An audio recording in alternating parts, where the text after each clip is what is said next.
Hey everybody, Alexa Zepp here with America's Best Racing, and we're doing a fun pop-up live stream today because it's an exciting weekend in racing, a new era, you might say, and it's all because there's a new wager that is coming out tomorrow on Friday. It's the Sunset Pick Six. It's awesome. You may have played the cross country pick six before, which is similar in the fact that it strings together races from Gulfstream and Santa Anita, but this is unique and different. It's the last three races on the card at Gulfstream and Santa Anita. So as you may know, typically the end of the card is where they put those high quality races, a lot of stakes races. So it's really unique, a bunch of good racing. It spreads across more time. So it's not as quick action as that cross country pick six, but it gives you more entertainment for a longer time throughout the day. It's that low 15% takeout, $1 minimum. It's every Friday through Sunday when both of these tracks are running. And it's also only available to regular everyday bettors and closed off to the larger betting operations who usually have an advantage with these kind of bets. So it's a really cool new wager where you can hopefully cash for some good money. So what we're going to do, I have created my Sunset Pick Six wager for this Saturday, and we're going to walk through it. I'm going to tell you the horses I picked, why I picked them, and you can bet along with me. So again, last three races at Gulfstream on Saturday means it starts with race 9. It's a 5-furlong race on the turf. It's the Leinster Hollywood Beach Stakes. And I'm using 3 in here. There's a lot of speed in this race, naturally being a sprint race, and pretty much all the horses in here with prior wins did so by, being on or right off the pace. There's one exception with the number 6, Win and Juice, who won 3 back by tracking 3 to 4 lengths off the leader and then closing to win by a neck. He's stepped up in 2 black type races since, one at Monmouth and one at Kentucky Downs, which has arguably some of the toughest races we see this summer. But he's now back home to the track he's won at previously. And between his 2 tough races this summer and his blazing fast Bullet Works, I think he's tightened up and could take advantage of the pace scenario in here. So I'll throw in this 6, Win and Juice, but I like the other 2 I find interesting are the 8 and the 9, Lenaloo and Monster on the outside. Lenaloo is a filly in here, one of a couple fillies in here going against the boys. She's undefeated in her 3 starts in the U.S. with 1 tough loss in Great Britain.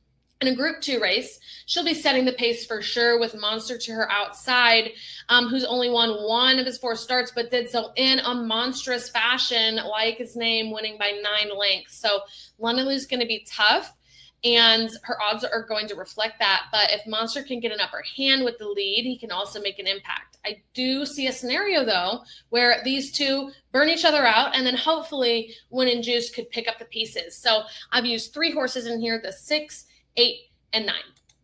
Moving to the second leg of the wager is Gulfstream Race 10. It's a mile on the dirt, and I'm using 2 in here. It's a claiming race, and I like the 3, Major King, and the 7, Lunissima. Lunissima won an identical race to this back in August. He was claimed that day, and they tried to move him up in class just a bit to a tougher claiming rank, and they also dropped him in distance from a mile to 6.5 furlongs, and it just wasn't his cup of tea. So they're putting blinkers on him Saturday, and he hasn't had blinkers in almost 2 years. So perhaps it's going to be a helpful move. I do suspect they'll want to hustle him to the front like how he won here last month. The 3, Major Kings, another one I'll throw in. He's run 30 times at Gulfstream, and while he's only won 4 of them, he's gotten 10 seconds and 4/3. So he's hitting in the money 60% of the time, and he's improved his last 3 starts consistently. And last race, he lost by just a head. So he's knocking on the door for another win and working out well. So I think should be ready to finally get that 5th win under his belt at Gulfstream. The last race at Gulfstream for the day and the 3rd leg of the wager is race 11, going a mile on the turf. There's a lot of fun names in this race, but shout out to the first one, Bert's Naughty Girl, the number 7 for Jeff Angler. And she's been out 2 times, ran a 56 buyer both times. Both of those starts were on the dirt, though. Her sire, Matoli, has pretty bad stats for horses going long on the turf like this race. only 6% winning, which is below average. Average is 11%. But when you take a look at her siblings, multiple have been winners on the turf. And so from that standpoint, I think there's some upside. They're also taking blinkers off for the first time. So I think there's enough changing and going on for Bert's naughty girl for us to give her a shot in here. I'll also use the 9 Welcome Surprise, who's a homebred for owners of Bishop Racing Inc. She's trained by Safi, who is on fire. Out of his 20 runners in the meet so far, he's won with 7 of them, giving him a 35% win rate. Out of all of the trainers debuting horses in this race, he also has the best first-time out stats with an 18% win rate. So you just can't ignore Safi in this race. And then I'll use the 10 Tossing, who's also debuting, and her siblings have done really well on turf routes. It's a small sample size. There's only 2 siblings, but they've won 36% of turf routes they've tried and 28% of 2-year-old races. So when you think about that, you realize her mom, Navy Ribbon, does throw precocious horses. And it's also good to note that her dam won on debut. I don't actually know the stat on that, like how frequently when a dam wins on debut do her offspring win on debut, but I've heard it before. I know it's a good stat. It serves me well. So Tossing I'm using in here as well. So I'm using 7, 9, and 10. Then we have to hop on a plane and fly across the country to Santa Anita. And it's a big day on Saturday at Santa Anita. There's a bunch of awesome stakes races, and 3 of them are in this wager because, again, it's the Sunset Pick 6 with the greatest races at the end of the card. So race 8 is the Grade 2 Eddie D Stakes. It's a 6.5 furlong on the downhill turf.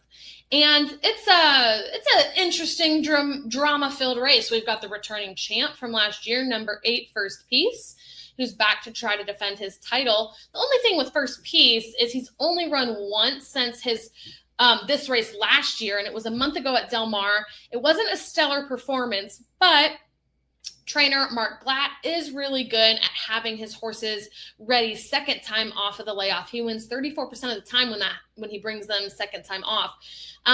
That race that he came back in was the Grade 3 Green Flash handicap at Del Mar, and that has some other drama as well that's returning here in this race. There's a bunch of horses coming back from it. The number 1 Reef Runner, who won the race, but not technically because was disqualified and placed second.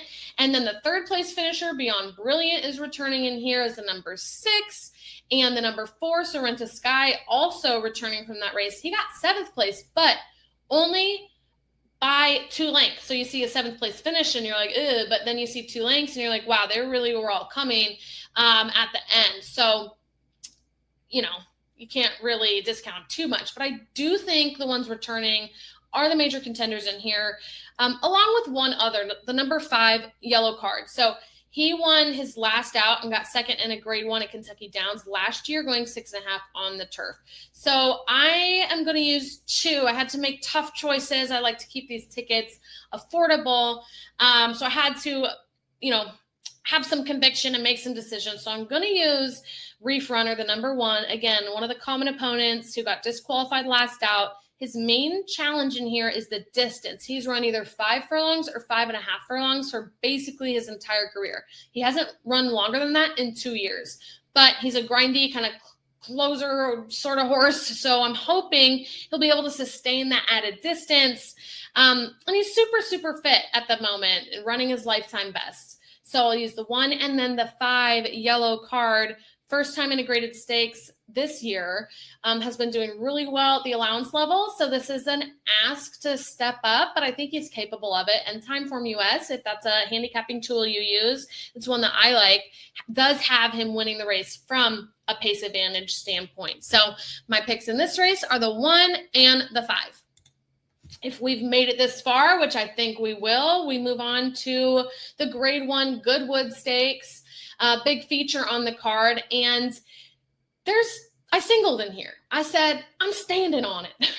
I'm picking a horse and going with it. There's really 2 big favorites in here, the 4 First Mission and the 7 Full Serrano. And while First Mission is a multiple graded stakes winner, he hasn't been able to get his grade 1 win. Full Serrano, however, won the Breeders' Cup Dirt Mile last year.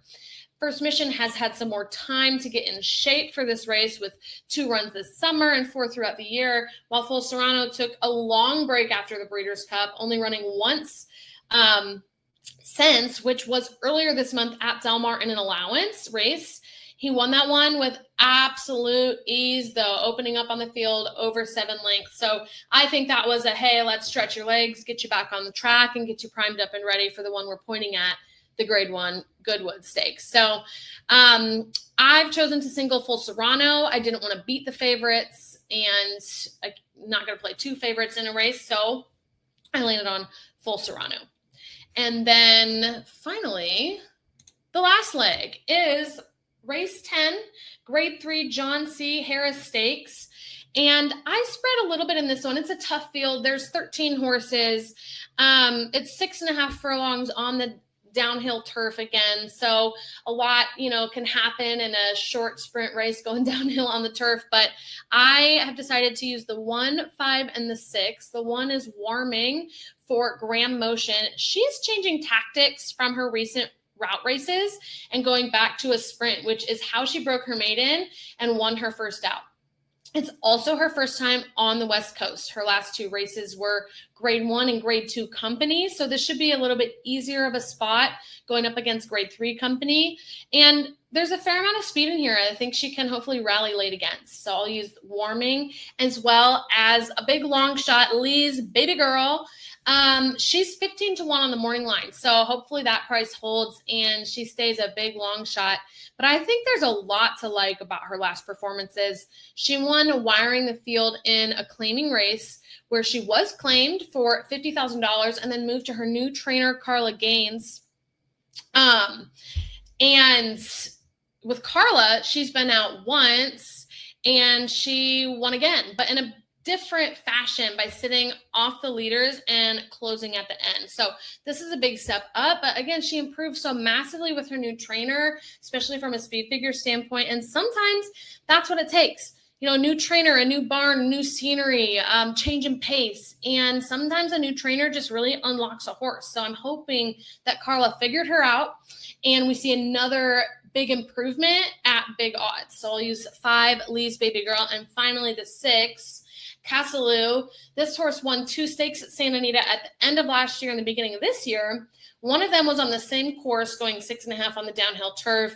And then they said, hey, let's test her out. Let's see how good she really is. And they put her in grade 2 and grade 1 company. She didn't win those races, but honestly, she was not bad. She got a 2nd place and an 8th place, but never more than 4.5 lengths off of the winner in either. So she's getting another small class relief now, going to grade 3 company, and has been tightened up really in those 2 graded stakes attempts this summer at Del Mar. So I think a horse also, you hear horse for the course who's previously won on the track is important. They like it, and tracks are so different. The configurations, especially when you have the downhill course that's so unique at Santa Anita. She's the last I talked about, but actually is my top pick in the race. So there it is, the 1, 5, and the 6. And now I'm going to give you the whole ticket. So here it is, my Sunset 6 play. It's $108. I like to keep these tickets around ideally under 100 or around 100. So, we could get some good return on investment, but it's fun. You got that $1 minimum. Again, it's unique. You've got only us bettors in the pool. So it's a good chance to make some good money, to enjoy some really good racing this Saturday and every Friday, Saturday, and Sunday that both Santa Anita and Gulfstream are running. So good luck with all of your wagers, especially this Sunset Pick 6.